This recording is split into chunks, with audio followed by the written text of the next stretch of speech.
కాలేయం బాగున్నంత వరకే మనకు ఆరోగ్యం. ఏ కారణంగానైనా కాలేయం దెబ్బతినిపోతే మన ఆరోగ్యం పూర్తిగా కుదేలైపోతుంది. ఇలాంటప్పుడు దెబ్బతిని పూర్తిగా పాడైపోయిన కాలేయం స్థానంలో దాత నుంచి సేకరించిన కాలేయాన్ని మార్పిడి చేయాల్సి ఉంటుంది. అయితే కాలేయం దాదాపు 90% పాడైపోయినప్పటికీ మందులతో దాన్ని బాగుచేసే అవకాశం ఉంటుంది. పూర్తిగా పాడైనప్పుడు, సిరోసిస్, క్యాన్సర్ సోకినప్పుడు మాత్రం ఖచ్చితంగా కాలేయ మార్పిడికి వెళ్లాల్సి ఉంటుంది. కాలేయ మార్పిడికి దారితీసే పరిస్థితులు, కాలేయ మార్పిడి సర్జరీ గురించి డాక్టర్ని అడిగి ఇప్పుడు తెలుసుకుందాం.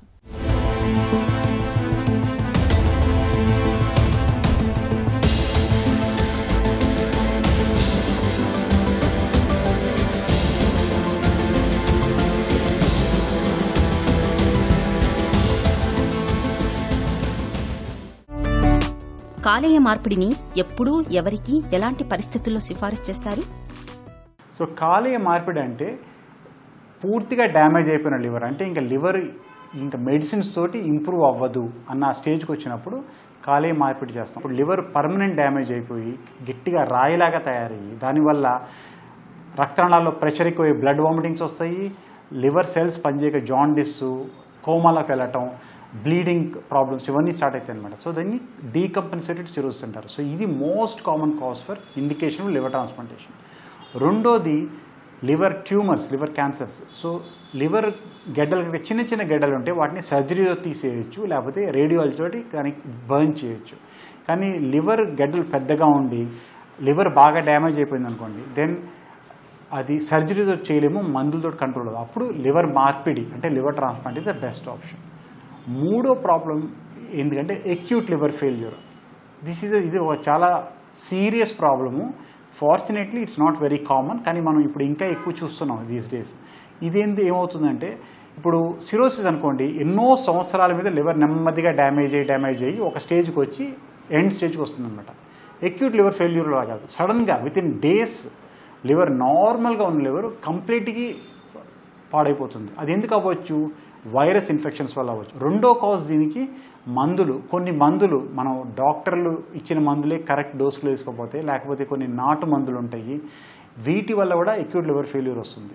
మూడోది పాయిజనింగ్. ఇప్పుడు ఎక్కువగా చూస్తున్నాం ఏంటంటే చాలామంది స్పెషల్లీ యంగ్ పిల్లలు కానీ అబ్బాయిలు అమ్మాయిలు మన ఎలకల పాయిజన్, ర్యాట్ కిల్లర్ పాయిజన్, ర్యాటాల్ అని వస్తుంది, దాన్ని తీసుకుని సడన్గా లివర్ డ్యామేజ్ చనిపోతున్నారు. సో ఈ మూడు మెయిన్ ఇండికేషన్స్ అనమాట. ఈ మూడింటికి లివర్ ట్రాన్స్ప్లాంట్ అవసరం. దాత నుంచి కాలేయాన్ని సేకరించే ప్రక్రియ ఎలా ఉంటుంది? లివర్ ట్రాన్స్ప్లాంట్కి ఏవైతే డోనర్ లివర్ ఉంటుందో అది రెండు విధాలుగా మనకి ఉండొచ్చు. ఒకటేమో కెడావరిక్ డోనర్, అంటే మనకు తెలుసు, మీరు వినే ఉంటారు, ఐసీయూలో కనుక యాక్సిడెంట్ అయ్యి హెడ్ ఇంజరీ అయ్యి బ్రెయిన్ ఇంజరీ అయ్యింది, లేకపోతే స్ట్రోక్ వచ్చింది, ఇలాంటి పేషెంట్స్ బ్రెయిన్ డెత్ అయ్యి కానీ మిగతా ఆర్గన్స్ బాగానే పనిచేస్తున్నప్పుడు వాళ్ళు రికవరీ అయ్యే ఛాన్స్ 0%. అంటే బ్రెయిన్ డెత్ అయిన తర్వాత పేషెంట్ చనిపోతాడు.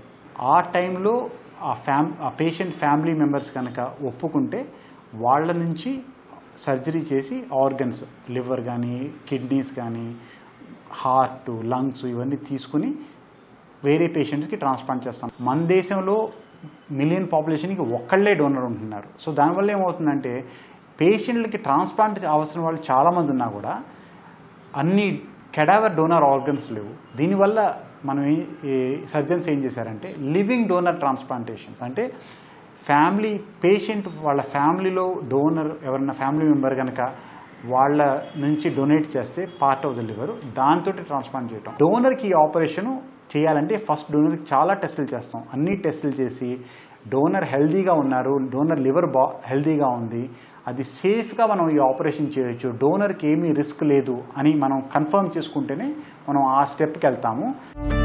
కాలేయ మార్పిడి ఆపరేషన్ ఎలా ఉంటుంది? ఇది సురక్షితమేనా? సర్జరీ పెద్ద ఆపరేషను, జనరల్ ఎనస్థీసియాలో ఉంటుంది. ఆపరేషన్ మొత్తం పేషెంట్ మైకంలోనే ఉంటారు. నార్మల్గా ఇలా ఒక కట్ చేస్తాము. కట్ చేసి డ్యామేజ్ అయిపోయిన లివర్ తీసేసి కొత్త లివర్ని పెట్టి దానిలోకి రక్తనాళాలు 4-5 రక్తనాళాలు ఉంటాయి, అవన్నీ జాయిన్ చేసి తర్వాత పిత్తం ట్యూబ్లు కూడా జాయిన్ చేస్తాం. తర్వాత ఆపరేషన్ తర్వాత పేషెంట్ని ఐసీయూలో ఉంచుతాం అన్నమాట. ఐసీయూలో ఫస్ట్ 3-4 రోజులు ఐసీయూలో ఉంటారు. నెమ్మదిగా రికవరీ ఉంటుంది. రోజు బ్లడ్ టెస్టులు చేసి స్కాన్ చేసి చూస్తారు, లివర్ రికవర్ అవుతుందా మంచిగా, బ్లడ్ సప్లై అంతా బాగానే ఉందా, ఇన్ఫెక్షన్లు ఏం లేవు, అన్ని జాగ్రత్తలు తీసుకుని యూజువల్గా 4-5 డేస్ తర్వాత అంతా స్టేబుల్గా ఉందంటే అప్పుడు వార్డుకి షిఫ్ట్ చేసి వార్డులో ఇంకొక వారం 10 రోజులు ఉంచుతారు. యూజువల్గా మన హాస్పిటల్లో అయితే 4 రోజులు ఐసీయూలో, 10 రోజులు వార్డులో, 2 వీక్స్లో డిశ్చార్జ్ అయిపోతారు. డిశ్చార్జ్ అయిపోయే టైంకి అన్ని పనులు చేసుకుంటారు, నార్మల్గా తింటూ ఉంటారు, వాకింగ్ చేస్తూ ఉంటారు. వాళ్ళకి ఏమేమి మందులు ఇవ్వాలో అన్నీ ఎక్స్ప్లెయిన్ చేస్తాము. సో మందులు కూడా రెగ్యులర్గా తీసుకుంటూ ఉంటారు అన్నమాట. కాలేయ మార్పిడి తర్వాత ఎలాంటి సమస్యలు ఎదురవ్వచ్చు? రిజెక్షన్ వంటి సమస్యల్ని ఎలా అధిగమించాలి? యూజువల్గా మేజర్ ప్రాబ్లమ్స్ అంటే లైఫ్కి రిస్క్ ఉండే ప్రాబ్లమ్స్ ఫస్ట్ 2 వీక్స్లోనే వస్తాయి. సో అందుకనే 2 వీక్స్ హాస్పిటల్లో ఉంచి పేషెంట్ని జాగ్రత్తగా రోజు బ్లడ్ టెస్ట్లన్నీ చెక్ చేసి చూస్తూ ఉంటాం అనమాట. డిశ్చార్జ్ తర్వాత రెగ్యులర్ చెకప్లో ఉంటారు పేషెంట్. ఫస్ట్ 2 మంత్స్ వారానికి 2 సార్లు, వారానికి ఒకసారి పేషెంట్ని చూస్తాం. అవుట్ పేషెంట్లో బ్లడ్ టెస్టులు చేసి లివర్ మంచిగా సెట్ అవుతుందా, బాడీ లివర్ని యాక్సెప్ట్ చేస్తుందా, ఇవన్నీ చెక్ చేస్తాం అన్నమాట బ్లడ్ టెస్ట్లో. అలాగే ట్రాన్స్ప్లాంట్ అంటే వేరే ఇంకెవరిదో లివర్ పెడుతున్నాం కాబట్టి మన బాడీ ఏం చేస్తుంది, ఇది మనకు తెలియని లివర్, ఇది మనకు తెలియని ఆర్గను, దీన్ని రిజెక్ట్ చేయడానికి ట్రై చేస్తుంది. సో అది ప్రివెంట్ చేయడానికి పేషెంట్కి మందులు ఇస్తాం అన్నమాట. యాంటీ రిజెక్షన్ మెడికేషన్స్ అంటారు.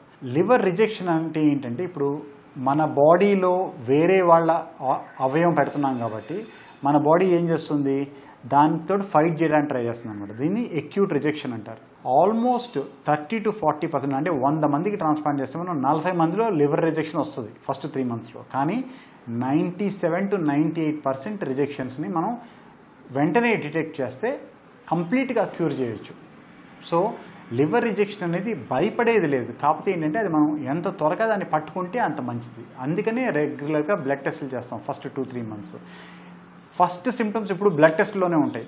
పేషెంట్ కంప్లీట్గా బాగున్నా కూడా బ్లడ్ టెస్ట్లో తెలిసిపోతుంది మనకి. కొంచెం లైట్గా రిజెక్షన్ స్టార్ట్ అవుతుంది అనగానే దాన్ని మనం ట్రీట్మెంట్ చేస్తే కంప్లీట్గా క్యూర్ అయిపోతుంది అనమాట.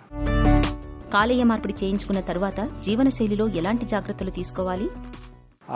యూజువల్గా ఏమైనా ప్రాబ్లమ్స్ వస్తే ఫస్ట్ 3-6 మంత్స్లో వస్తాయి. ఏమేమి ప్రాబ్లమ్స్ రావచ్చు? మెయిన్లీ ఇన్ఫెక్షన్స్ రావచ్చు, లేకపోతే రిజెక్షన్ రావచ్చు. సో అందుకని ఫస్ట్ 3 to 6 మంత్స్ కొంచెం జాగ్రత్త పడతాం అనమాట. బయటికి వెళ్తే మాస్క్ వేసుకోమని చెప్తాం.